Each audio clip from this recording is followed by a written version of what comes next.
कैसे हैं आप सब लोग। तो आज मैं आपको एक गो स्टोरी सुनाने वाला हूँ, तो ध्यान से सुनिएगा मेरी स्टोरी को। आप में से कई लोग पबजी के फ़ैन भी होंगे और कई लोगों ने पबजी खेला भी होगा।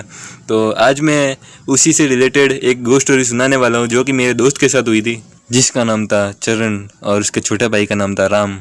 बड़े भाई यानी चरण को पबजी की इतनी लत लग गई थी कि पबजी बैन होने के बाद उसने सुसाइड कर लिया था। चरण की मौत के बाद उसके पेरेंट्स को उसके छोटे भाई यानी राम की चिंता होने लगी।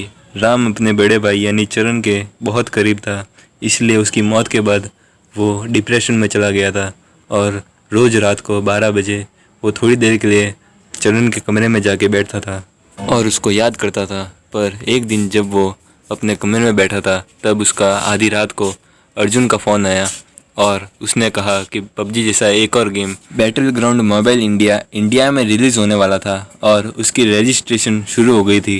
राम को ये बात अच्छी नहीं लगी और उसने अर्जुन का फ़ोन काट दिया। फ़ोन काटने के बाद राम को ऐसा लगने लगा कि वो अपने कमरे में अकेला नहीं है। उसको ऐसा लगने लगा जैसे उसके भाई पहले परफ्यूम लगाता था वैसी खुशबू आने लगी।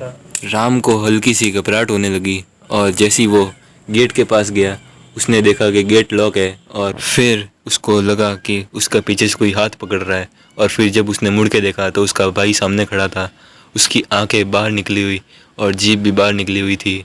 उसकी बॉडी नीली दिख रही थी जैसे सुसाइड के बाद थी। चरण अपने भाई राम को देखने के बाद हंसने लगा और उसके शरीर में चला गया और उसके बाद राम बेहोश हो गया और सुबह जब उठा तब वो एकदम बदल चुका था। राम अपने पेरेंट्स और टीचर से बदतमीजी से बात करने लगा था और पूरा टाइम बस गेम्स में लगा रहता था। पर एक रात जब वो अपने रूम में गेम खेल रहा था तभी उसकी मम्मी ने उसको कहा कि बेटा अब तुम अपना गेम छोड़ दो।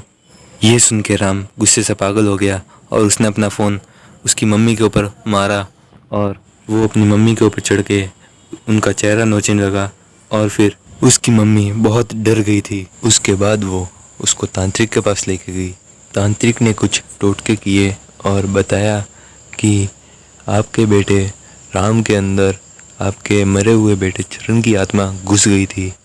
उन्होंने कहा कि मैंने आपके बेटे राम के अंदर से चरण की आत्मा निकाल तो दी है पर कुछ दिन तक ये बीमार रहेगा और कहा कि आपको चरण के कमरे को हमेशा हमेशा के लिए बंद करना होगा। फिर उसके बाद राम कुछ दिनों तक बीमार रहा पर उसके बाद ठीक भी हो गया और चरण का कमरा हमेशा हमेशा के लिए उस दिन के बाद बंद हो गया था। सब्सक्राइब कीजिए मेरे चैनल को और ये वीडियो आपको कैसी लगी है कमेंट में बताइएगा।